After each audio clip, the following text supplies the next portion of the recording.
Remember, the 5th of November, gunpowder treason and plot. Fucking hell, somebody just shot me. I feel like Charlie Kirk.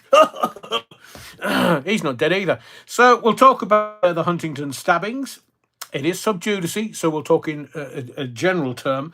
We'll talk about the Rudy Cabana inquest. Oh, didn't you know there was one going on? Well, there you go. That's the mainstream media for you. We'll talk about the royals, because it looks like the monarchy's, in the words of the great Chinese philosopher, bollocks. Three-eye atlas. What do you mean you've forgotten? Dear Lord, have I not told you, untaught you anything? We've got Americano. All things US, because it's just dripping. I mean, look what's happened in New York. But we'll get started with Night of the Long Knives in a second. So welcome to everybody to the Body of the Kirk. Toppy69 says, my Jack Russell Rollo is outside with me enjoying fireworks while listening to the Rev. Rollo! That'll be King Rollo. Then, top of the Vikings. And Kaz, hey, did you see David Icke is back on YouTube? Sent you a link to his first video. Yes, of course, I've seen David. Yes. I doubt he's going to do any interviews now, though. Because he's got nearly, 8,500,000 subs. Good on him. And about time, too. Malia Grassi. Hello, Malia. How are you? So David is... I'm glad to see him back, because there was absolutely no reason for him to be deplatformed, because that's what it was. It was after that London Reel. Now, I'm not a fan of London Reel by any stretch of the imagination, because that guy who owns and runs London Reel, freedom, I'm fighting for freedom of speech, send me your money. Have you heard that one before? No, this was pre-Dougie. Go, freedom, send me your money. And I'm told it was nearly £1 million, and then he disappeared. No freedom, actually. No freedom platform, no freedom goal. I say, Pauline, please, Pauline, make pieces in the bath watching. Pauline, put that away. BD Cool, and stop laughing. Sounds like BLM. Oh, BD Cool. We're talking about them tonight. Cool, blimey, in the kind of Americano. We've got some quickies for you, because sometimes there's nothing better than a quickie. Listening while I look desperately for clothes to buy. God help me. No, he's not interested, Amalia. He probably isn't your size anyway.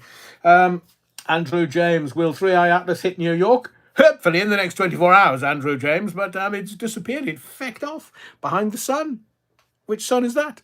Not God the Father, God the Son. Or it might have been God the Son, God the Holy Spirit. And does God the Father say to God the Son, here, Jesus, go and get Daddy's slippers? Do you agree that the Eurythmics Sex Crimes 1984 sums up Starmer's Britain? Ooh, very clever, Phil Levan. Very, very clever. Like that lots. I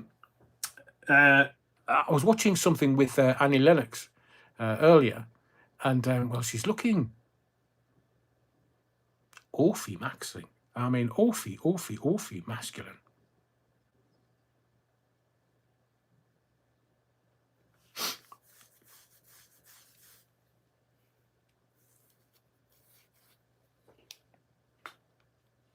No, I'm not saying anything. Sandra Williams says, hello, Adrian. Need cheering up. United lost again last night. Bloody hell, Sandra. Did they? What day is it? Wednesday? Oh, no. Was it one of those diddly cup things? Because I want them to concentrate on the league. Bethany, talking of Dougie, any idea what this big update Andrew Bridgen has tomorrow? It's not big enough.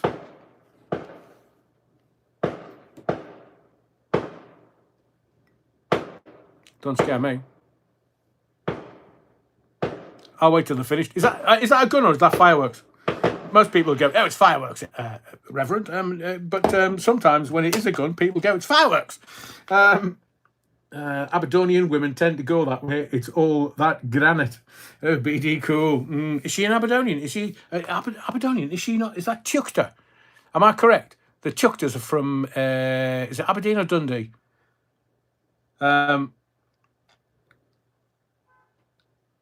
I can't say what I wanted to say. I just, I ran it past the lawyers that are in my head and it came back, no, you're wrong and you can't say that. And then it was like, oh, come on, man. I just want it's entertaining. No, you can't. So I see you, Mike Poorcat, yes. the cats and dogs tonight. I do genuinely feel sorry for them because it's an awful night for them. But it's like living in Fallujah where I am. It's pretty fireworks every night. I mean, I know it was Diwali last week, but do we celebrate Diwali in this country? Not my house.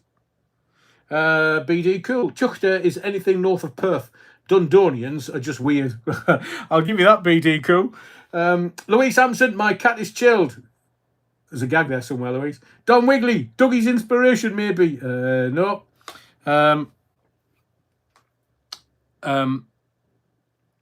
So I'm going to give you an insight because the Dougie situation has popped up. There is a reason why I've backed off. There is a reason. And all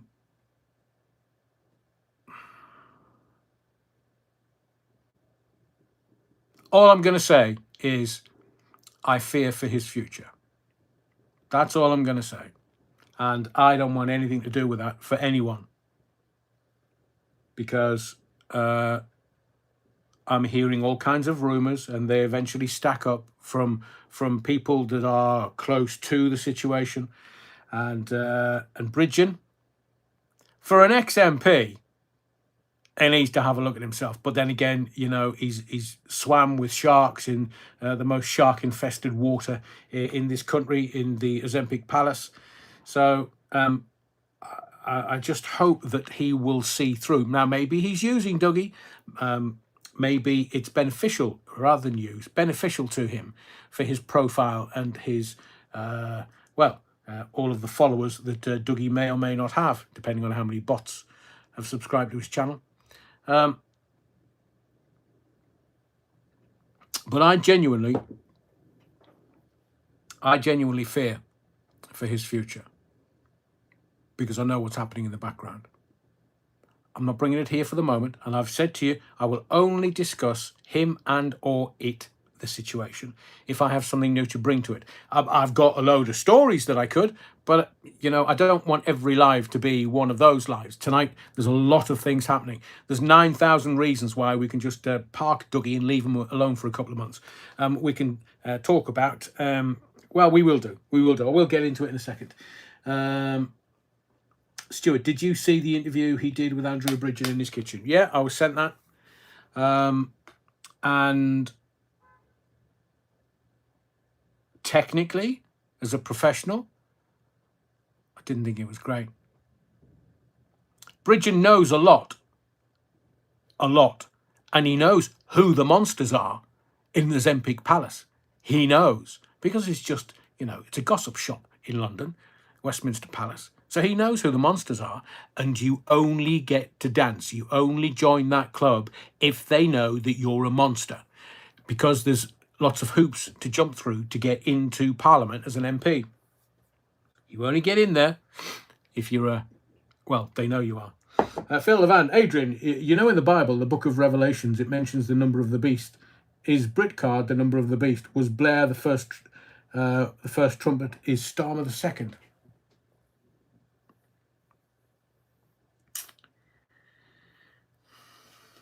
Interesting point, Phil.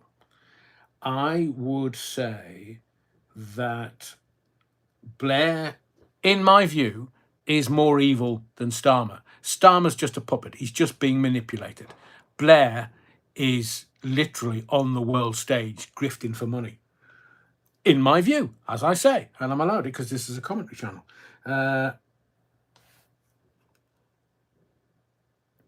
Soul Rebel, this getting older stuff is crazy. Anybody else involuntarily jump? Sorry, I'll put that into English for you, Soul Rebel. It's the age thing, I think. This getting older stuff is crazy. Anybody else involuntarily jump at loud noises? How did that happen? Normally happens to me when somebody shouts. Normally the wife.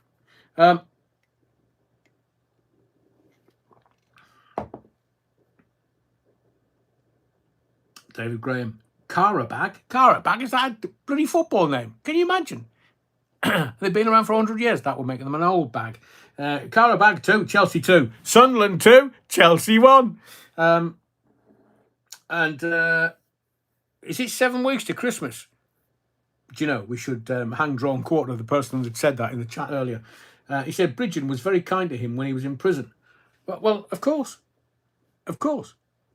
But remember, Stuart, Dougie is a pathological liar. There isn't a true word that comes out of his mouth, in my view. And I can back that up with corroborative evidence. He was in 2 separate legal cases, defamation cases, where he admitted to the court to lying. But then again, to Janet Percival, he said that he would publish a statement on his socials and didn't.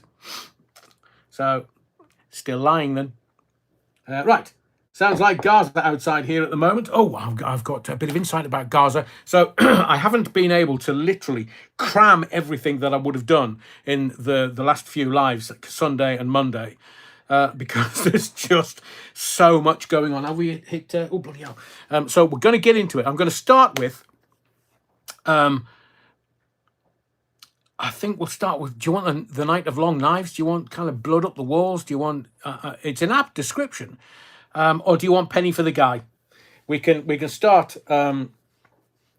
Stephen Hall. Dougie still says he was a political prisoner, and I'm the King of England.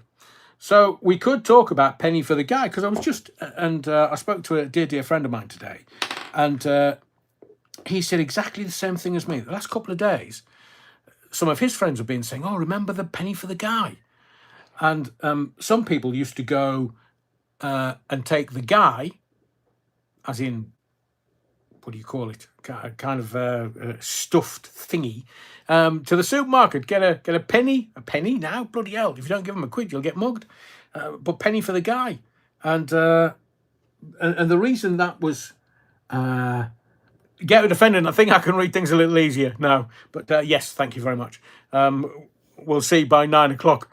I don't know whether, because there's this, there is always somewhere in the news, there's always an effigy. And today's effigy is in somewhere down south. And the effigy is Sir Keir Starmer, got a massive big ugly fizzog, just like Starmer, on the effigy. They're going to burn him. Now, I don't know whether that can be seen as... I mean, it's tradition, Guy Fawkes, gunpowder, treason and plot. Do you know that Guy Fawkes was from York? York! Wasn't he Catholic? He was trying to bomb the Protestants. So it was religious of some kind, certainly. I'm sure he was Catholic. And I'm not sure that kind of sticking an ugly fizzog on a guy that's like, I don't know, 20, 30, 40 feet tall. But remember when we were kids, and I'm not doing all that, oh, remember it was much better when we were kids. But I know at the top of my street in Town End Farm. Les Griffith says, as a kid, I loved Penny for the Lantern, Penny for the Guy, made a bloody fortune, but nearly got copper poisoning from all the old pennies. Bless you. It was Prince William to present Earthshot Prize in Brazil, according to Sky News Australia. Yeah, he's there. He's was he not playing footy on Copacabana Beach in the press the other day? And he's looking kind of cool with his shades on, but no Catherine. Obviously, the storm bag wouldn't have lasted till Brazil. It's my late dad's birthday today. Martin, sorry to hear that, but we shall remember him. Have you lit a candle for your old boy, your old dad? Depends. I mean, for me, I like one for my mum for her day. Within the Jewish tradition, of which I'm not, I am Christian, but I'm very aligned with Jewish tradition, so I understand yurtzeit candles. And every day of my mum's passing, I light a candle and let it burn all day, just as a matter of reflection and to remember her light. Because basically, if she hadn't shagged me dad, I wouldn't be here. I say, same for you. What? Andrew James says, I never had to pay for firework displays. I can see them for free. Brilliant, Andrew. Are you setting them off? Hang on a second. Cuban Pete. Sorry, I'm Billy Bunk again. Who's Billy Bunk you're wronging? You mean you're late? Late, Cuban Pete. So I don't know whether it's because like Gen Z and Gen Alpha, there's no bloody alpha about this younger generation. I mean, I feel anxious. I feel That's what life's supposed to do to you, you wrongin'. You're not supposed to go, can't go to school today. No, I'm feeling anxious. No, wait till life starts kicking you in the bollocks, then you'll soon fucking learn. Oh, I do hope Mummy and Daddy gave you, oh, what, you don't know who Daddy is. I hope that Mummy and Daddy has given you the tools to deal with a difficult life, not so that you'll have an easy life, because there's a lot of reward in being who you are, and there's a lot of reward in coming to terms with life and allowing life to kick you in the balls and then laugh in its face. Andrew James says, I still put my late nan's Christmas cards out. Oh, that's wonderful. That is beautiful, Andrew. Love that, love that. Hang on, what's Neil said? It was 3 years on Sunday since my daughter's funeral. I'm sorry to hear that, Neil. I genuinely am sorry to hear that. But you're in our thoughts, and well, I won't go on. But know that we acknowledge that, and we are considerate of that, Neil. BD Cool, a light aromatic cigarettes to honour my lost loved ones. Say it, BD Cool. What a cigarette holder. And Phil Levine. Right, let's. I want to get into the all the really stuff.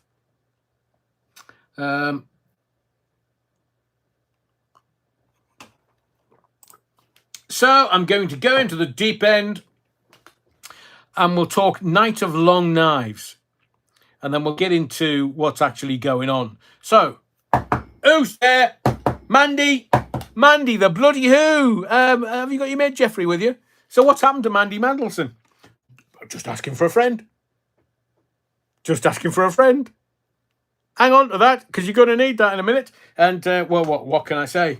Revenge is a dish best served cold.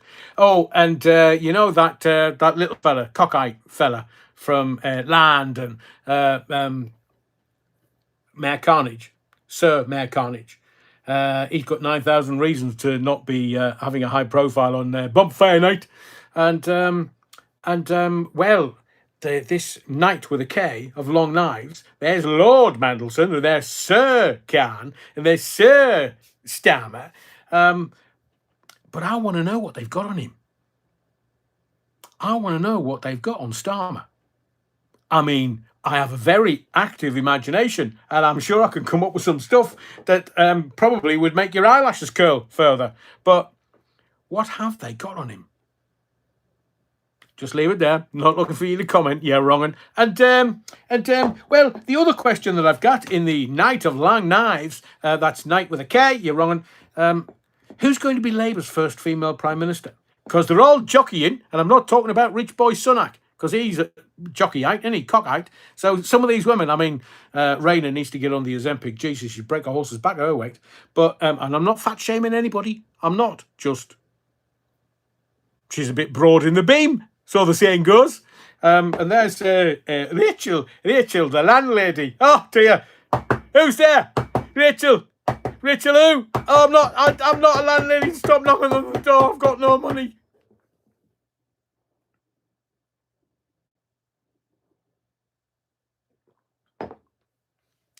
Oh, it's funny. It is funny. Ed Miliband, who's he? Now, I do have a bit of information about a company that Ed Miliband seems to be the only shareholder in that's getting government contracts. Well, I'd have to do my research to make sure that I wasn't speaking out of turn, out of school.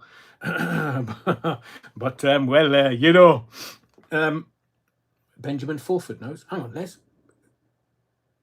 Ed Miliband, oh, I say, Les. Neil Cunningham, Lisa Nandy has got an arse like a burst man.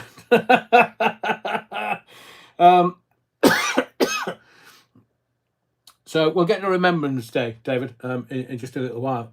Hang on a second. Is it, where's 5th, 6th, 7th, 8th? Oh, so it's on the 9th.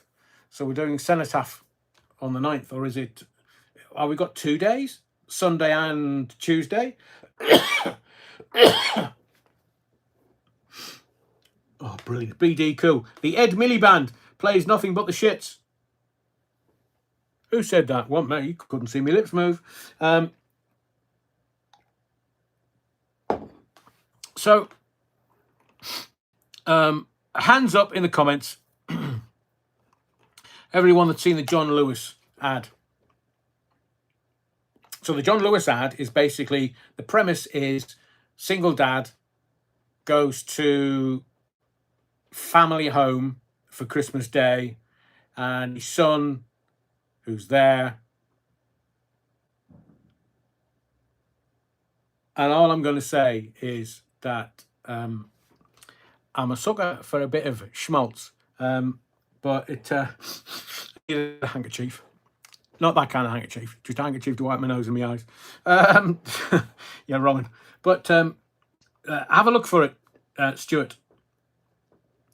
For those that haven't seen it, it's kind of been released over the last 24 hours. So it's the Christmas ad. And I do, some shops, as soon as Halloween was out of the way and they'd flogged as many pumpkins as they could, they've suddenly got into Christmas all of a sudden. And I'm with certain thinkers along this. I believe that we should get November the 5th, but more importantly, Remembrance Day out of the way. Because it's a bit grubby trying to flog your stuff before and on Remembrance Day for our fallen. So I believe the 12th and 13th, do whatever you want. Des Ashton, wear your poppy with pride and remember some gave all and all gave some. Correct. That's brilliant. Les Griffith says the BBC will edit it to make it look like Easter. We are going to talk about that, Les, genuinely, because I got the video and I was going to, I didn't have time today. I was going to make a little video going, ooh, from Panorama. So it'll be made in the morning. But the John Lewis ad, I know that I've said to you before, go woke, go broke. But I think John Lewis has read the room, as in the company, rather than John Lewis the bloke. They've read the room, and it's just beautifully understated. Now, me I DJ'd the Manchester and the Ibiza. I was on the radio. I was in the clubs playing all the tunes, all the rave tunes, and the John Lewis ad. Not. In fact, I won't give you any spoilers, but I will say that I believe that John Lewis have absolutely hit the nail on the head. There will be lots and lots and lots of households on Christmas Day doing that. Eid, is that before? So Rebel, is that before? Stephen, all corrupt, rich with Christmas stuff. Yeah, but then you've got it's called Hanukkah. So I don't know when Eid runs from. I thought it was in November. Then you've got Hanukkah. The Jews have Hanukkah, where they normally give kind of sweet stuff to the kids. And sometimes it incorporates Christmas. But if you're Jewish, you get double bubble. You get Hanukkah and you get Christmas. Oh, wow, Neil. My dad is going to the Albert Hall for the Festival of Remembrance. He's 83 and has always wanted to go. What a fantastic thing for your dad, Neil. Fantastic. I'll guarantee you it's emotional for him. Sandra Whittam did not reckon much to the ad. Think they've been better. Oh, interesting take, Sandra. But remember, Fathers for Justice, and where dads were fighting just to get access to their kids. Now, I'm not going to get involved in that particular battle of the sexes, but Fathers for Justice were just trying to get access to their kids and were trying to raise their profile. And this ad, I believe, it's very subtle and very understated. But I just think it's about time it's a nod. It is a nod, and I think it's a timeous nod, because all the stuff and shite that's going on in the world and stuff. And Andrew James says, and not forgetting John Lewis sell vinyl. By the way, guys, don't forget it's Black Friday on November 28th. Anyone in here want to get a bargain? No, David, no, too soon. Rich says, I do love the parody adverts for John Lewis. So funny. This one's actually, well, it's just a matter of opinion. I just think it hits nail on the head for in quite a long time. And already the Guardianistas, the bloody Guardianistas, they're like, oh, it's so... They don't say shite, obviously. But according to The Guardian, and I quote from the newspaper, trade me some goat for some turnips. Nothing is more outdated than 2025 John Lewis Christmas advert. And I laughed. I laughed until I literally pissed myself because I cost them millions. I cost them millions. They can stand on some moral high ground, which doesn't exist. And The Guardian owned by a trust. And they're talking about fuck off.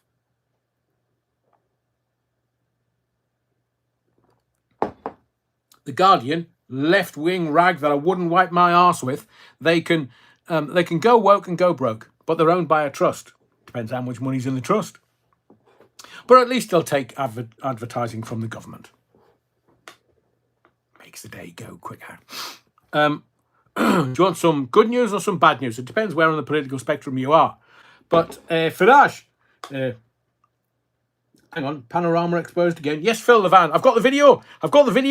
I'll do it in the morning. I'll do it first thing. I'll just kind of introduce it and go, there you go. If you haven't seen the panorama video where they edit the Donald, so basically he's saying like right, and then they edit it on the word and then they fast forward an hour and then tag something from an hour later in his speech onto that little bit, and it looks like he's inciting riots. And but I have the answer. What time is it? Yeah. Right. Do you want it now? The answer. Because it's 8 o'clock and I'll do all the important stuff between 8 and 9. So do you want the answer? Here is the answer. The BBC is done. It's finished. It's a lying piece of shit. And how do I know that? Well, the panorama for certain, because there's loads coming out. There's whistleblowers galore. Let me get to my notes. But the answer is this. Remember months and months and months and months ago, I told you about the United States Agency for International Development. Can you remember that? USAID, United States Agency for International Development. And where's Just Stop Oil gone?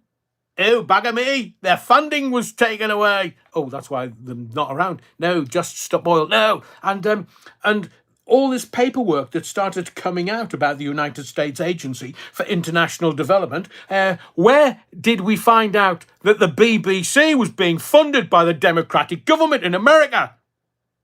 Oh, you forgot about that. Oh, well, United States Agency for International Development. What the fuck is the BBC taking their money?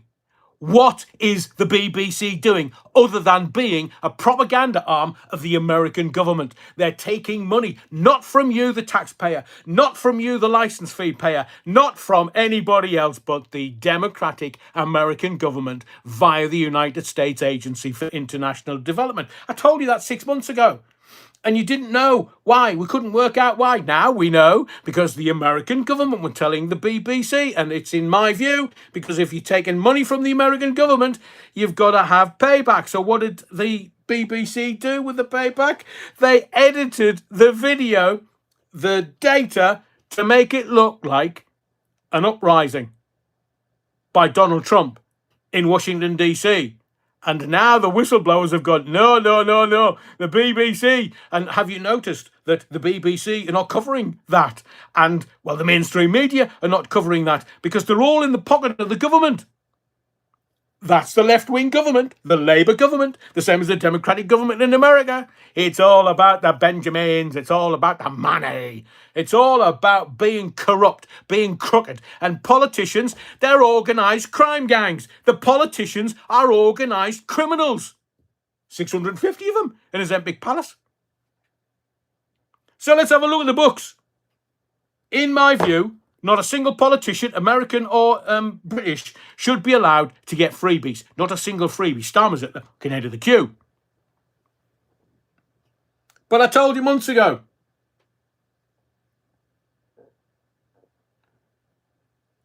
Talk of 69, is that the BBC? BBC tried to fake a Trump speech the other day. I bet they did. Will the BBC cough up or settle out of court? Who for? The Donald? Oh, the Donald will literally eat them up and chew them up for arse paper. They're just... but Talk of 69, it took the money to start the Trusted News Initiative. I've been mentioning it for 4 years. I may need more data on that Talk of 69. The Trusted News Network is no such fucking thing, is there? But BBC's finished. One of the most trusted news organisations, seemingly, for paedophiles in the world. I mean, were all the celebs in 70s shagging kids? BBC's criminal editing make them look guilty of inciting a riot. Jail time needed. Johnny Ray. I'd take... see, the book stops at the thingy, the bloke at the top, not the Attorney General. But he should be extradited to America and spend time in American prison.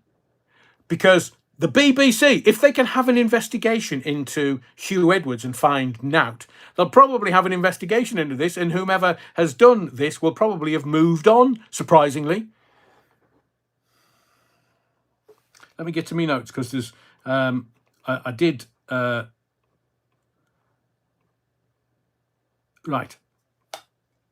So I've told you, I've given you the King Charles sends message to Beatrice and Eugenie after Andrew debacle. What? What? I'll get to that. I'll get to Charles the Weak. Because that's what he is. Weak. Billy's not. King Billy, absolutely the other end of the spectrum. Les Griffiths, somebody ordered the edit. I'm sure they did. So we need to find out who that is. So rather than go up the food chain, let's just have a sit down on the bench and look into the shark pool to see who decided that was going to be a really good thing. But how much did they... And this was in the hundreds of thousands that they got from United States Agency for International Development. Why would they want to have money from the American government? Why? They get enough from this government. But at the time, it was a Tory government. So they'll say, yeah, it was right-wing. No, couldn't do that, right-wing. So I've reiterated and give you the iteration of when I told you the BBC was funded by the United States Agency for International Development. But there's been a whistleblower at Panorama, because these little wokeristas, you can't, the namby-pamby pinko liberals, you can't be shafting them, because they'll come back with their blue hair going, no, you can't do that, and here's why. So they've edited the Donald to make it look like he was wanting to storm the Capitol building. I mean, at his age. But there was an hour in between the edits, and it must have been... I mean, I'm not, you can tell by the channel, I'm not an editing aficionado, but it was so close that I have to get the head in the right place and the body in the right place. So he must have been doing roughly what he was doing an hour before, and they've edited it there, and it's like, right, storm the building, come on, lads. And it wasn't that at all. It wasn't that at all. But I know that it's truth because it's been sanitized from social media platforms. Oops.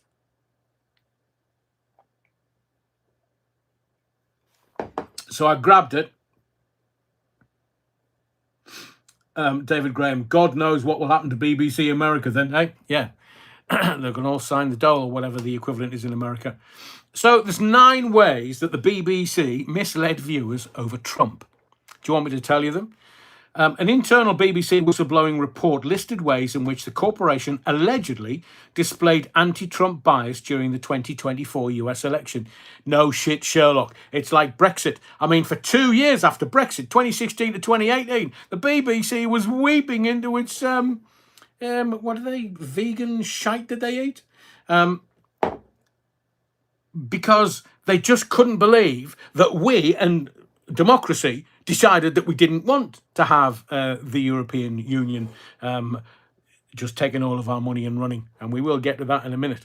But every time I watched the BBC, which is why I stopped watching it, they were bleating on about how difficult it's going to be because of Brexit, and how terrible it is because of Brexit, and how this, that, and the other. Shut the fuck up, man. These are journalists with opinions. How do we shite? We want you to report the facts. Oh, hang on, it's the BBC. Can't be doing that, can you? Not when you Panorama's editing the Donald to look bad, like. Did you see GBN Journos do a runner on Dan Wootton's Outspoken? The young lad was shitting his pants. No. Yeah, Paulie. Champagne sipping, oyster eating, taking it up the arse, workerati. But even that now is not kind of out there. It's not even... I mean, some of the stuff that you see on TV now is just... I mean, maybe I'm just old-fashioned. So... aside from a Panorama documentary which doctored Donald Trump's 2021 speech on the day of the Capitol Hill riots, the author of a letter sent to BBC board members highlights 9 other alleged examples.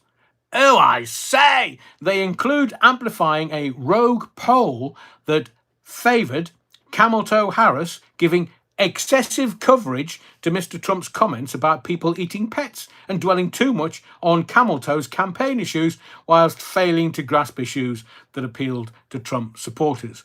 It's propaganda. If you haven't worked out that the BBC, A, needs defunding, and B, is just a propaganda arm of the government, this shit will continue. And apologies for the potty mouth tonight. I need to get it out. Sarah Smith, the BBC's North America editor, said Mr. Trump had been ratcheting up the violent rhetoric. No, he wasn't. And he suggested that one of his political opponents should face guns, have them trained on her face. So this is the president-elect that somebody tried to assassinate, the left. But then again, dead men can't speak. So they shut him so he couldn't say, no, I'm just a patsy. The BBC, and I quote, ignored its own guidelines about not giving undue weight to a single poll. And I am going to give you a poll in a moment. It's all right, I'll lube it. And gave excessive coverage to a rogue poll conducted in Iowa days before the election that suggested Mrs. Camel Toe Harris was on course for victory in the state. Obviously, it was the brown stuff. The poll dominated coverage in the days before polling day, while other polls that contradicted its findings were underplayed. Propaganda, propaganda, propaganda. United States Agency for International Development. That's where they got the money from, and they had to pay the piper. And the piper was the Democratic government of the time, President Brown Trousers, President Shitty Pants. They will have just said to the BBC, we've given you money. That was the whole point of the United States Agency for International Development. That was the whole point.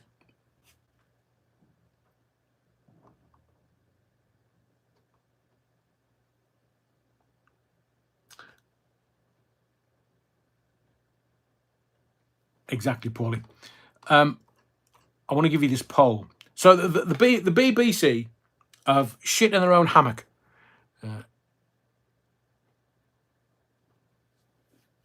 And there's no getting away from it, other than it's the news cycle. When I started this channel 3 years ago, it was barely 24 hours. Now it's a couple of hours, an hour, if that. I mean, if you look at, and we will talk about the Huntington stabbings, not in the actual offence or offences, but just in the way that the news cycle dealt with the particular story.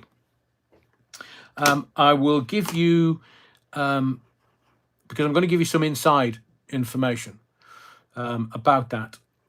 And I want to give you this poll. Now, there's a Daily Mail poll today, November the 5th, and it has no tactical voting.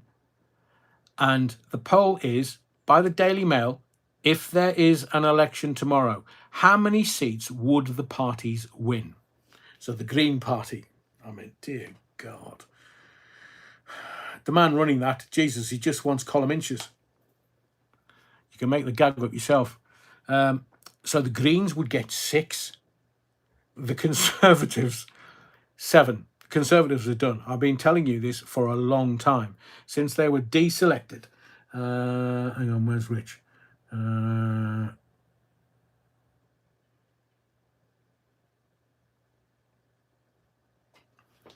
The TNI was the reason that every news channel pushed the same narrative at exactly the same time, using the exact headlines and editorials during COVID. Ah, right, okay.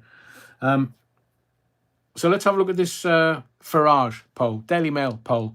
No tactical voting within it. Election tomorrow. Greens, 6 seats. Conservative, 7 seats. I doubt they're going to come back from that. The Lib Dems, 42 seats. I mean, who the fuck is voting for Ed Davey and the Lib Dems? 42 seats. Who's that? The Labour Party. Now, this is where it gets very interesting. The Labour Party, who've got hundreds and hundreds and hundreds of seats, they will get 73 seats, according to this poll conducted by the Daily Mail, which did not include tactical voting. There was no tactical voting. Do you want to know how many MPs Reform will get if there's an election tomorrow? They have 5 at the moment. 445 seats. The people are speaking. And the political classes, or the parasitical classes as I call them, do not understand the man and woman on the street. So shall we go through what's going on politically?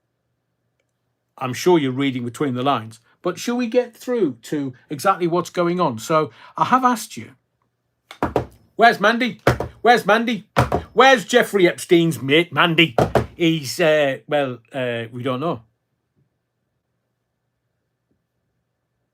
So seemingly, my sources are telling me, and this is kind of old news, but not old news, Mandelson, that's Mandy, Lord Mandelson, was not interviewed for the US ambassador job. We know that because it's already been out. But civil service bosses have told MPs that Lord Mandelson, who was, how can we put this, sacked as UK ambassador to the US due to his close links with convicted paedophile Jeffrey Epstein, was never formally interviewed for the job. And you're saying to me, you told us that months ago, Adrian. Why are you telling us this now? Because it's a piece of the puzzle. It's a piece of the jigsaw. Why would they be reiterating that now? Because it was the one job that Mandy wanted. So who sacked him? Ask yourself the question, who sacked him? Revenge is a dish best served cold. So Mandy, Prince of Darkness, Ozzy's gone, so he can be the Prince of Darkness now. What would Mandelson do? Oh, I say, it's all going to kick off now. We had Fat Lammy's Gastric Band in front of the dispatch box today. And, well, he started off, my thoughts are with everyone affected by the Huntington stabbings. Right, we've had enough of that. I'm the first black person to take PMQs. Yeah, it's historic.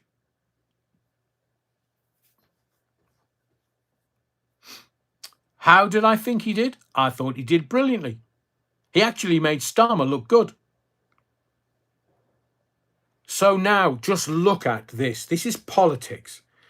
It's about lining up to become the next Prime Minister of this country. Starmer is a dead man walking politically. He's walking backwards into obscurity. Starmer is no more. He can go off and do whatever he wants to in Rio. Rio. Great Barry Manilow song. Rio. He's over in Rio. Along with, I don't know. Are they going to be doing pegging while they're in,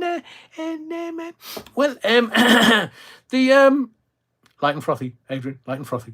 They're all lining up to be the next Prime Minister of this country. So, they're not even bitching behind Starmer's back. In the mainstream media, they're bitching to his front. They're bitching in his face because this is politics. They don't care. They've all got skin as thick as a rhino. But there was Fat Lammy today. He was getting aggressive. Oi, oi, oi, oi, oi, you talking to me? I'll split those fucking lips on your mouth. Oi, buddy lad, sit the fuck down. Call yourself a politician. So why didn't the Tories kind of put him in his place like I've done? I was obviously for comedic value, but he was just a little aggressive, a little thinking that makes him a good politician. It does not. It does not. It just makes him look like fat and aggressive. But he's not now. He's more svelte because he's whatever he's been doing. Has he been jogging first thing in the morning? Because the Tories wanted to ask him a question, and they asked him the question 5 times, and he just didn't answer. Tells me there's a lie there when a politician can't answer you. Look, if I ask a question of a politician, and I'm being a bit cheeky, and a politician will kind of go, well, actually, I've got the truth. She literally would shove the truth up my derriere and go, right, there you go, take that. Good pop band. I do like Prey. But the Tories were asking Fat Lammy, because he's the Director of Justice, Ministry of Justice, some bloke that wears a wig with a gown. And he's like, no, we've done this and we've done that. And so the Tory boy gets back up and goes, right, has any other asylum seeker been released errantly other than the bloke from Epping? Didn't answer the question. He would have shoved it right up that Tory boy's derriere. Didn't answer the question. Is this a repeat of Kabatu? Kabatu? I've had those kebabs. So the Tory boy got up and says, can he reassure the House no other asylum seeker offender has been released? Oh, bagger me.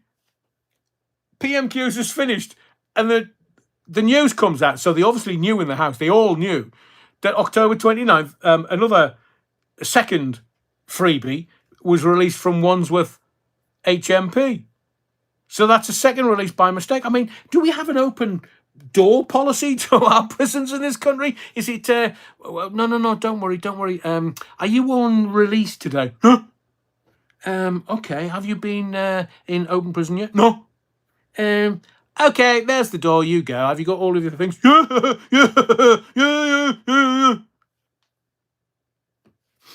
So he stands up and he blames the Tories. Oh, 13,000 more bobbies on the streets. That's not what I was asking you, mate. Oi, fat boy. I was asking you whether there's been another errant release by a mistake. And the buck stops at Lammy's desk, not anybody else's. Oh, we've put stringent checks in place. We're never. Oh, bagger me, it's the second one.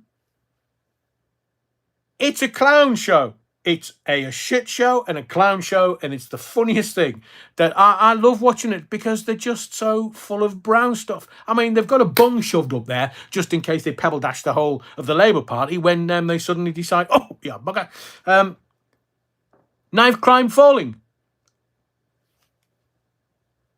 4 days after Huntingdon, knife crime's falling, according to Fat Boy Lammy. David Lammy's gastric band. Zoom. And then he referenced Farage in the chamber. Farage is just sitting there, wetting himself. He's laughing.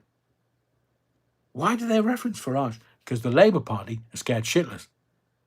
They realise that they've only got till 2026, maybe 2027.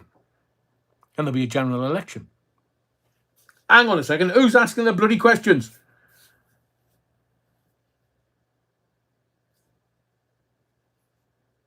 Rich says, he should have asked, did any prisoner get released? And Lammy would have had to answer. He dodged the question as the guy wasn't an asylum seeker. He was Algerian, so what does that make him?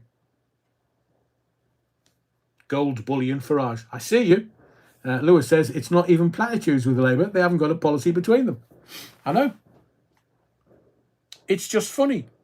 It's just funny. And we are getting to something that I absolutely, categorically know that you haven't worked out and you've missed. I'm going to give you the answer to Rachel Reeves and Starmer and the Labour Party and Ursula von der, I've got 7 kids, lying bitch. I'm going to give you the answer to absolutely everything.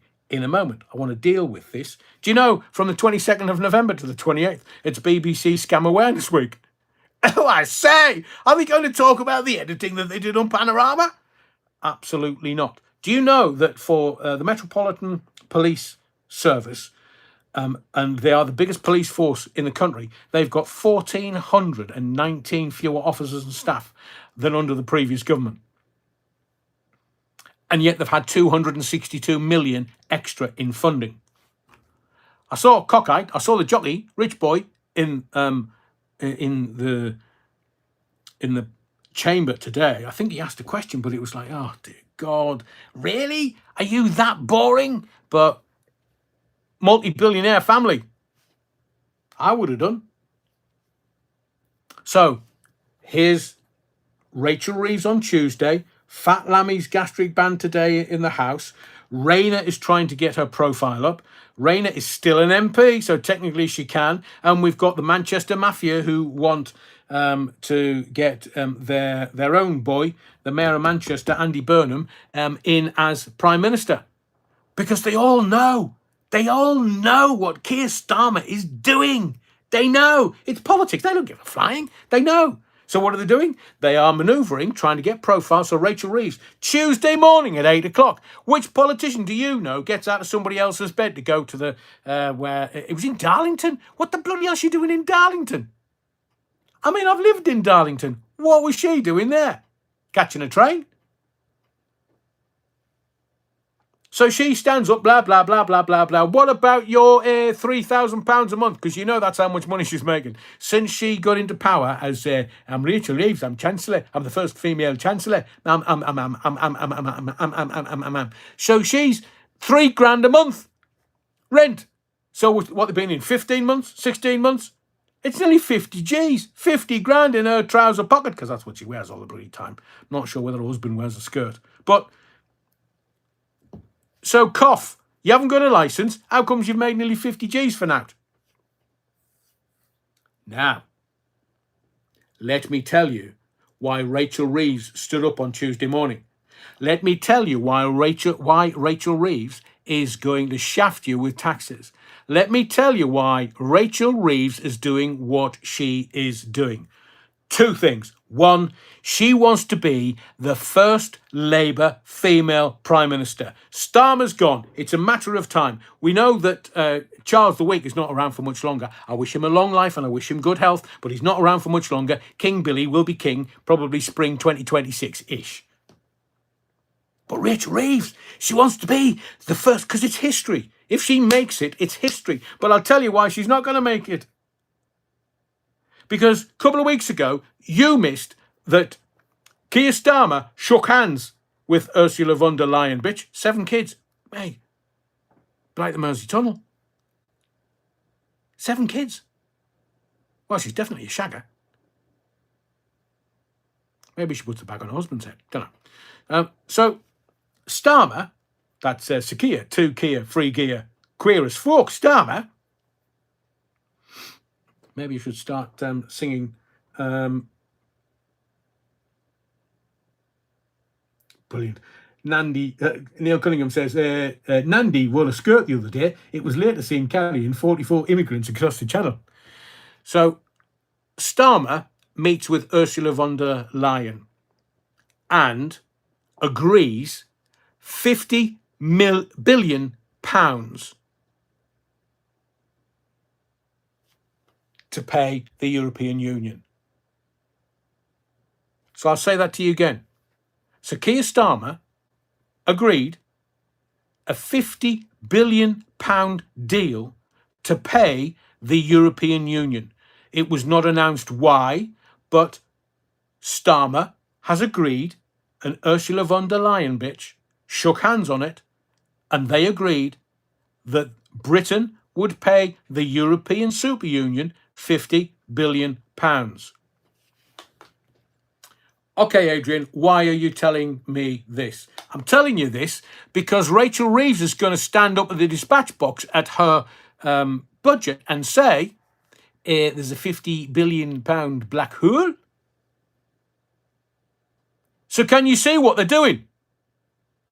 They're telling you one thing, which is a lie. They told you we've got a £22 billion black hole. Well, if you stopped all the aid to Africa, if you stopped all the aid to the Ukraine, if you stopped all the aid to the NGOs outside of this country, for wit, the money comes back into this country, into the trouser pockets of politicians. I've told you, they are organised criminals. They're organised crime gangs and criminals, and the money's coming back into their trouser pocket from the money they're sending abroad. So, Reeves needs to bring in £50 billion to pay Europe what Starmer has agreed with Ursula von der Leyen.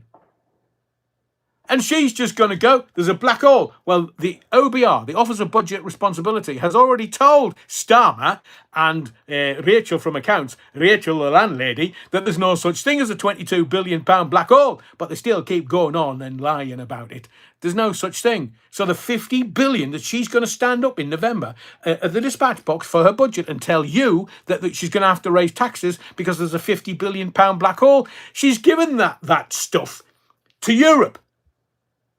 The deal's already been done. She's got to just find the money. And how's she going to find the money? She's going to tax your ass. She's going to have you bend over, you wrong'un. Never mind pegging. I'm going to show King Billy exactly how it's done. So now we've got Starmer agreeing to pay them $50 billion and Rachel's got to find the money. That's what it's all about. They're lying to you. Don't you get it? They're lying to you. In exactly the same way, utilities, water companies, they're going to give us a £5 surcharge each customer. £5 surcharge. What's that for? Well, people on benefits are not going to pay anything. Politicians are not going to pay anything because they'll get you to pay because you're the taxpayer. For all of their houses, there'll be, another 3 or 4 or 5 fivers that you'll pay. They won't.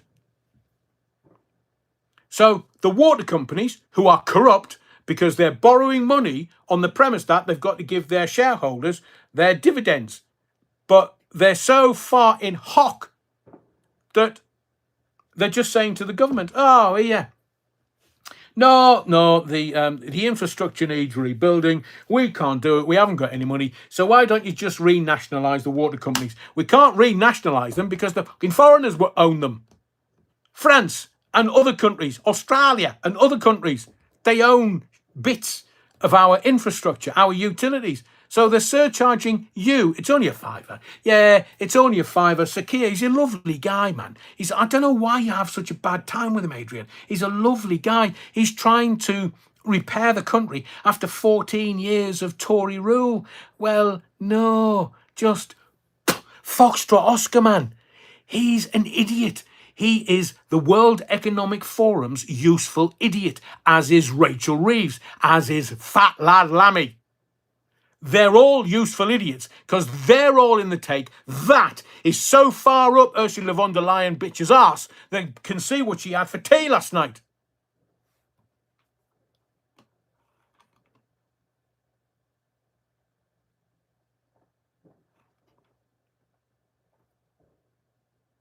Rich says, the UK is on its financial arse, but no one wants to admit it. We know, the politicians know even more, which is why I say they're organised crime gangs. They're organised criminals. They're just, what do the World Economic Forum and Ursula von der Leyen, bitch, who's taller than Starmer, what do they have on him that makes him do as he is told? And before you ask, I'm being facetious. I do know, but I absolutely can't broadcast it on here. If I put it on here, I won't have a channel tomorrow. Les Griffiths, they all take instructions from Blair. Oh, should we all go to the Common? Tory in a different colour, agreed, BD cool. Andrew James, like the train companies, most are French and German owned. I know, that's why they're not going to do anything. Should we talk about, it was Andrew that talked about the trains. So let's talk about, and part of the reason why, and I've said this to you before, part of the reason why I do these lives, I get such a value from being in service to you and your family and your community, because I'm telling you stuff here. I know what I've told you so far this evening isn't in any of the mainstream media. It isn't even on social media, because nobody's got both of their IQ pods running in tandem. Am I the only one to work out the 50 billion that he's promised to Europe? And that's what Reeves is going to do in the budget. Honestly, Come and sit in my house while I'm watching the budget. I will be flinging shit at that TV because I know what she's going to say. Well, yeah, bollocks. Utter rollocks. So let's talk about the mainstream media, who won't tell you the truth, and I've told you a million times. The mainstream media, it's all lies, propaganda, lies. And even the adverts, I don't believe some of them. They're all lies, except there's only one thing they never get wrong: the price on the front. So let's talk about the mainstream media's response, because someone has been charged. There were 2 arrested, 1 charged Monday morning, but it was so quick that they can't report on anything. So he was charged Monday morning, and I'm sure that Monday morning's version of the newspapers had gone to bed on Sunday night. Gone to bed meaning it was on the print run and it was being distributed. But Tuesday, I'm not sure how they got away with it. But my sources told me on Saturday night what was going on. And as a citizen journalist, I'm not at liberty to tell anybody my sources, but I will tell you they are impeccable. So I knew about Pontoon Dock DLR, the Docklands Light Railway. British Transport Police, from my informant, told me that they didn't catch him. They didn't get there quick enough, and he legged it. So I'm waiting for British Transport Police to refer itself to the Independent Police Complaints Commission, or whichever body they have to refer themselves to if someone that's been involved in crime or a victim of crime, they have to refer themselves because they didn't turn up. Now, seemingly on Saturday, Incident 663 was the incident that they were running from. And Incident 663 is quite low. According to my informant, British Transport Police normally will run with, on a Friday and a Saturday, anywhere between 1,000 and 1,200 incidents. That's British Transport Police. I'm speaking specifically about them now. Docklands Light Railway, some of it, the Met have responsibility for. Some of it, British Transport Police have responsibility for. But they didn't catch him. So British Transport Police, maybe they're underfunded, but remember, British Transport Police is not really a police force.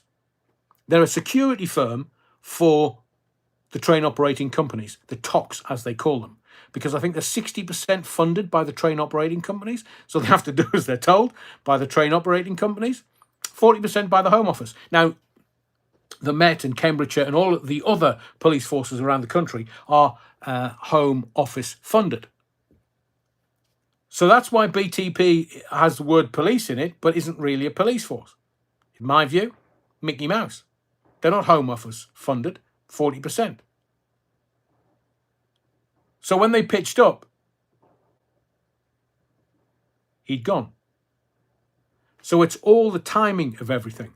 Now, there's questions being asked about similarities to Southport. Now, whether that holds any water or any credence, I don't know. But I will tell you this. Within an hour of those stabbings on Saturday, I had information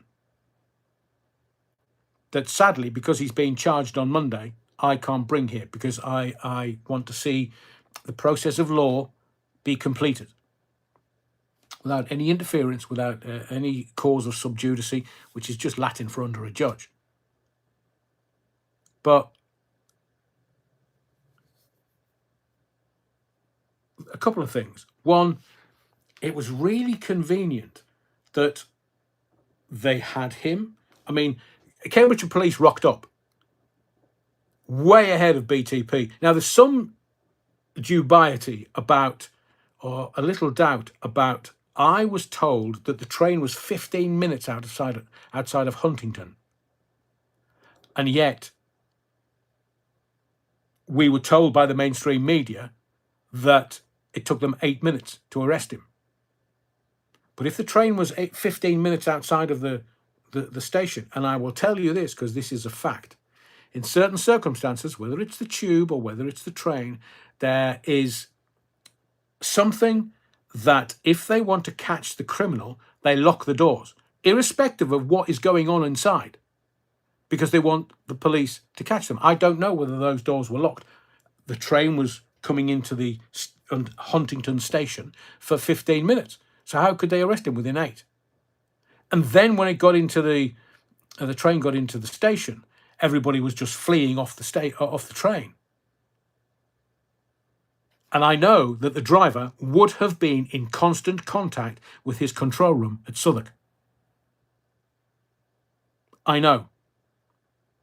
And I also know that BTP wouldn't have had anybody anywhere near that train in Cambridge. That's why Cambridgeshire Police sent their armed response officers. Yes, British Transport Police do have armed response officers, ARVs if you want. But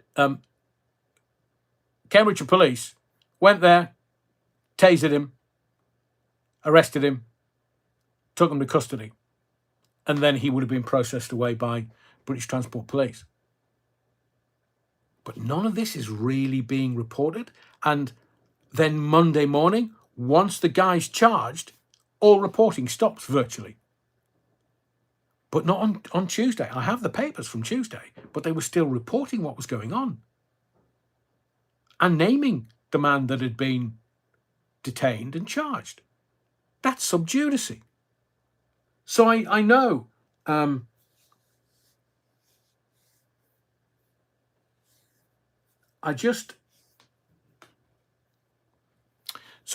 from what I can understand, the news media were asking the superintendent that was doing the presser, the press call with the media. One of them, right near the end of the presser, was saying, did he get on at Peterborough? Did he get on at Peterborough? Did he get on at Peterborough? Did he get on at Peterborough? So the journos knew ahead of what was being let out. And remember, I've told you before, what's the first casualty of war? The truth. And you only get a golden hour. So when something happens, you only get an hour to get any semblance of truth out of the media, and then it's all managed. It's all locked down and managed. And this took place after 7 o'clock on the Saturday night, and we didn't really get the full gist of anything until the following morning. The media and the police and the government had 12 hours.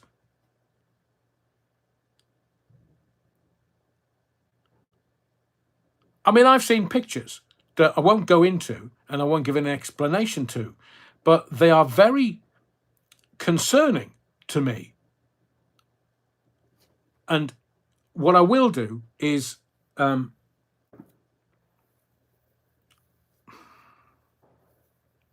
once the trial has taken place, and if the government has a hand in it, they'll wait until middle of next year, so everybody's forgotten about it. But what this one story did was it took Landlady Reeves off the front pages. It took the royal formerly known as Prince off the front pages. Those stories have died the death. And that makes me think, oh, hang on a second. So Rachel the landlady, that must be true. She's admitted as much, referred to some ethics bloke or committee, the Prime Minister's ethics advisor, and it's fine. Is that like turkeys voting for Christmas? All those stories that were gaining traction and heat last week, they've disappeared. And then he was charged on the Monday morning. Oi, oi, oi, oi, oi. And only one witness the BBC got a hold of. Now we know that the BBC are liars, proven liars. Panorama proved that. So how can we literally take anything that they broadcast at what could be construed as face value? We can't, because they lie. They're the propagandists of the government and the democratic government of America. We are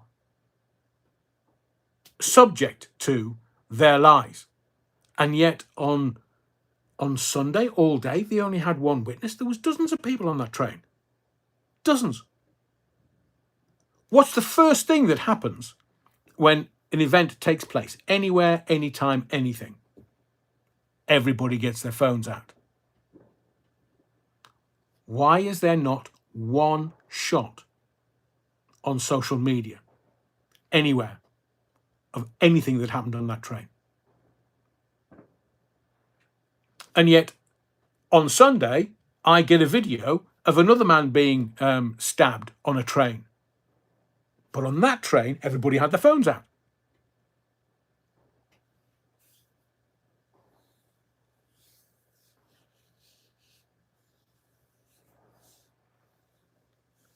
And then, Monday morning, have a guess what the cry was? We need more facial recognition. And I was like, where the hell did that come from? We need more facial recognition for what on the trains? Now, there's cameras everywhere. There's cameras on all of the tubes, all of the trains. You just look at each carriage. There is a camera there. It records everything. So the police will have footage of what went on that train. They will have, because they can get it from the train operating companies. But Monday morning, charging him out, it was all wrapped up in a lovely, neat little bow. He's being charged Monday morning. How comes he hasn't been referred to court?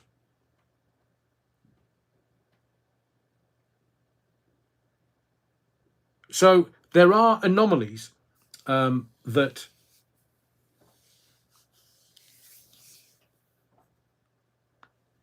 let's wait. But thankfully, on Saturday night, the information that I got can be corroborated. So I have friends that know that I knew. I agree, Stephen. I agree.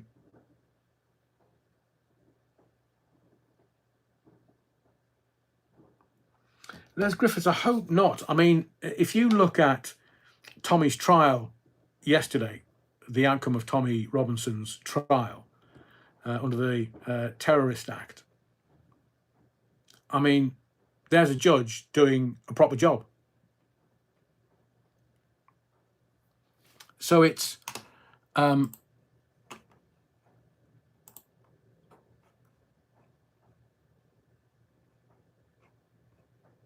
was going to tell you something else. Just a couple of little asides. Let's leave Huntingdon alone now, because as I repeatedly say on this channel, once someone's been arrested and then charged, I always leave it alone. It's sub judice. After the charge, it's sub judice, which is why a lot of journalists are now not carrying the story at all. Can you... I'm just going to put this on your radar. Very quick, but it's going to go on your radar. You know, VPN, the virtual network. You know that this government is trying to ban VPNs. So a VPN ban is on the table. The Online Safety Act could be expanded. So more restrictions could be put on internet users in the UK with VPNs under scrutiny by ministers. Why would they want VPNs banned? Because the Chinese Communist Party don't allow their people to get access to anything that the Chinese Communist Party doesn't want their people to get access to. And now we have a Communist Party, or the Chinese Communist Party, ruling this country via Starmer, the Manchurian candidate for the Chinese Communist Party, via the World Economic Forum. I don't know why I was pointing up there. But why would they ban a VPN? Because that way is truth. And the Online Safety Act. Do these idiots, these moronic people in the Ozempic Palace know exactly what is going on with the kids? The kids are much brighter than me and you. You ask, look, it's a thing. Anybody of any age that can't work out tech, just give it to the kids. They might only be 14 months old, but give it to the kids and they'll hand it back to you going, there you go, sorted.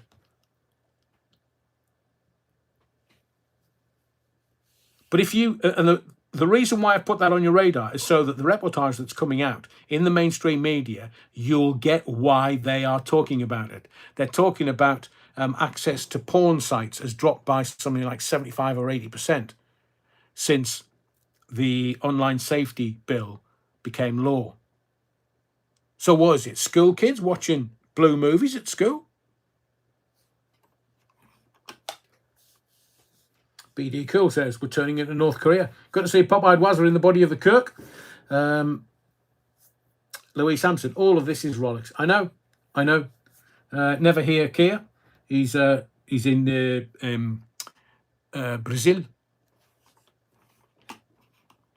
And again, you need to be aware of this because I think there's going to be a bit of a spat with the UN, United Nations. Do you know that Jacinda Ardern, she was, if I may be so bold, and it is in my view, New Zealand's incompetent, inept, illiberal ex-Prime Minister.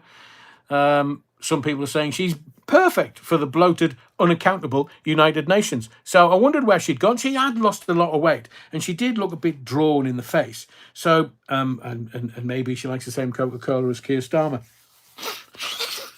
Who knows? But God help us. You see, they're all career politicians. They're all the people that are at the top in the shadows know that they can manipulate these people because these people are easily got to and got at, and they can easily tell them what to do.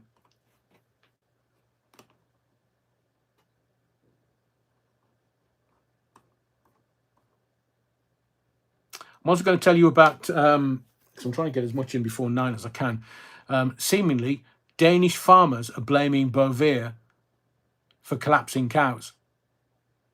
According to the Danish, cows are collapsing, and the farmers are suspecting this statutory feed. The substance Bovere is intended to reduce cows' emissions of the greenhouse gas methane, which is emitted through the cows' burps and farts. So, according to the Danish farmers, several dairy cows are not thriving and are producing less milk, and in some cases, they are collapsing. That's the cows, not the farmers. The controversial additive called Bovere is suspected of being the cause of the problem.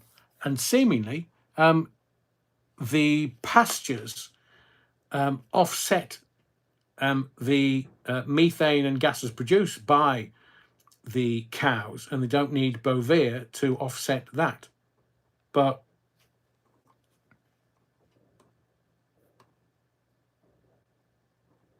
and there was something else. Let me just make sure that I've got this. I think it was, where are you? There. So I might leave that till Sunday. I was going to talk at length about Robert Reeves, but let's do a quick Royals update. So I'm gonna dance about the houses, but I'm going to give you some inside information. And I believe that what is going on at the moment is King Billy flexing. Charles the Weak is unwell. I wish him a long life and good health. And his wife,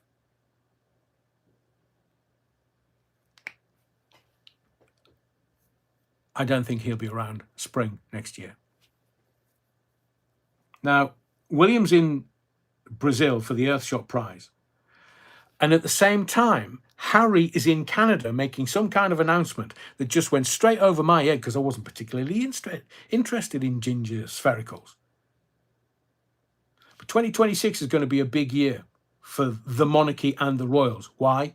Because the royal, formerly known as Prince, they are aware of what's coming down the line for Andrew. They are aware. Now, in December last year, I made a couple of predictions for 2025 on this channel, and I did say that Jeffrey Epstein was going to make a reappearance, and you laughed. You laughed at me saying, oh, that he's dead, man. He's dead. How can he make a reappearance? Well, he has. And I already told you in December that Andrew was going to move to the Middle East. I said Qatar, but it's not far away from Abu Dhabi. They're managing this within an inch of its life. This is great PR.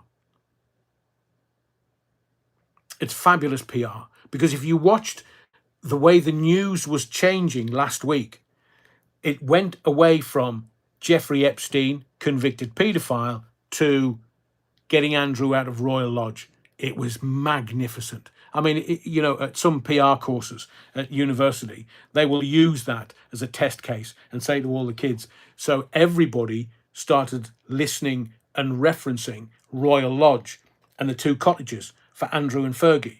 So the PR got the conversation changed. The narrative was changed away from Epstein, away to some frippery, and now they're still managing the narrative, and they're telling you that he's going to move to the Middle East.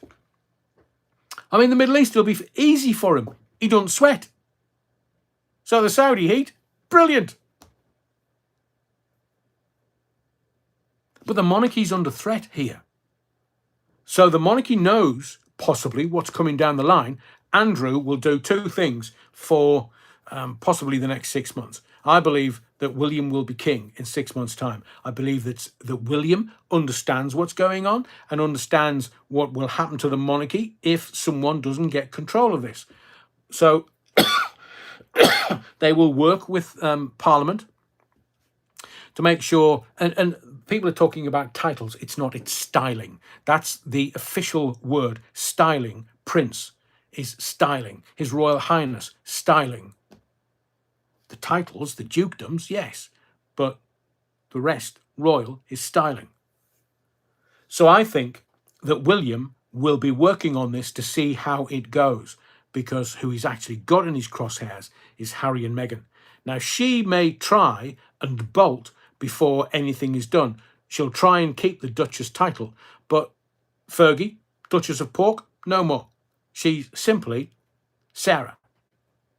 Has she gone back to her maiden name, or is she now Mountbatten Windsor? That's all Andrew is.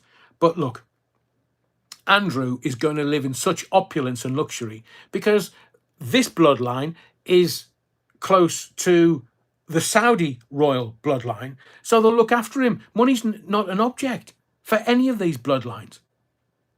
It's not an object at all, so they'll just...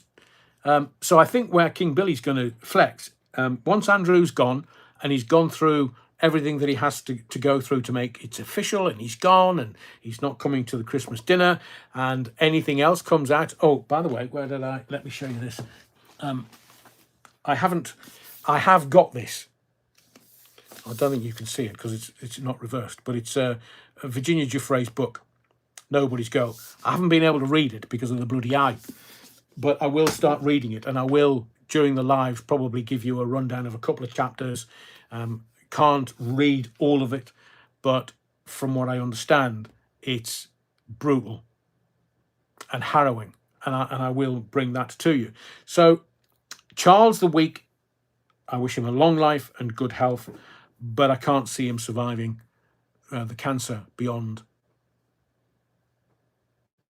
Easter, spring.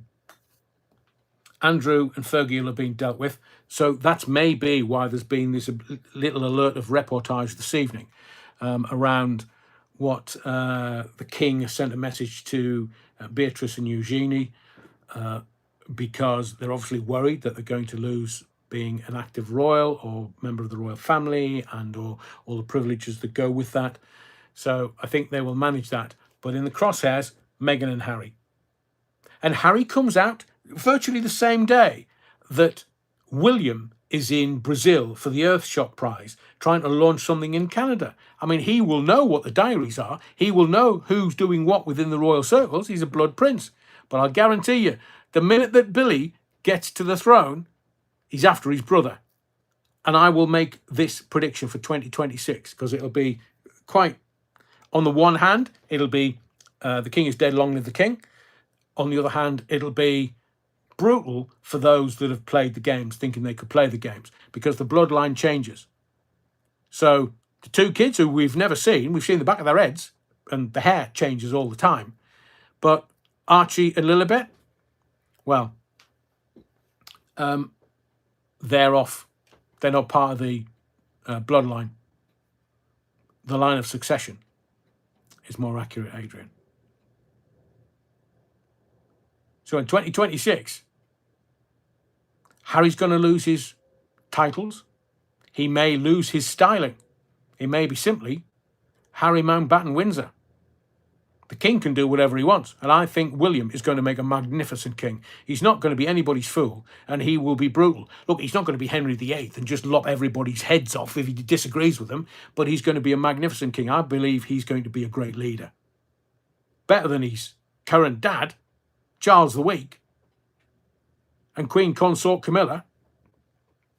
But the Sussexes in 2026 are going to get the titles taken away, which means that Harry's not going to be the gravy train that she thought, so she's going to divorce him. They're going to try, the Sussexes are going to try and negotiate a very good divorce settlement, and Billy is just going to be telling them, you can foxtrot Oscar.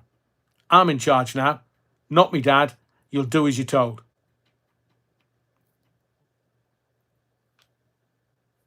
And it won't be a car crash. Helicopter crash. So the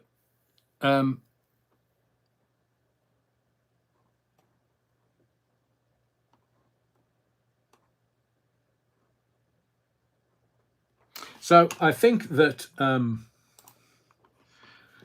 where are we? Right, okay. I do hope that November, the 5th of November, gunpowder, treason and plot. If you could smash the likes on your way out, you wrong'uns. I've been knocking my pipe out for you tonight. There's nearly 200, there's over 200 people watching and less than 100 likes. Oh, tough audience. So I would really appreciate it. It does a lot for the algorithm. And thank you, Stuart. Glad to have you back, Adrian. Glad you're on the mend. Yeah, very kind. Thank you, Stuart.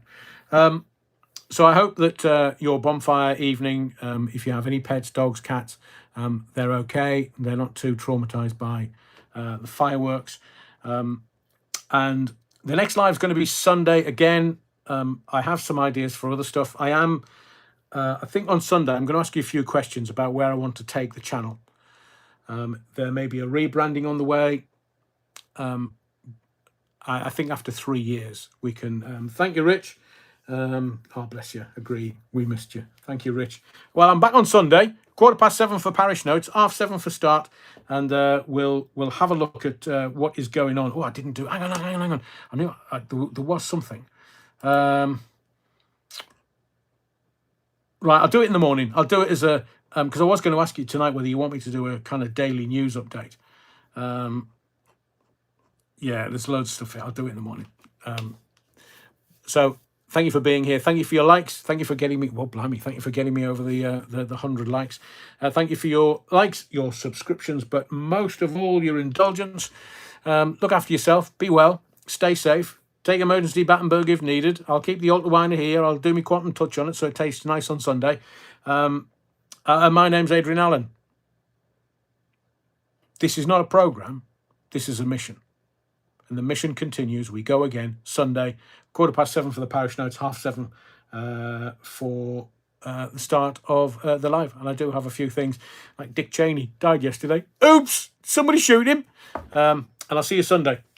Be well. Enjoy the next couple of days. And all my notes that I've got from tonight, it's going to be too late for Sunday, so I'll do them in the morning for you. See you later.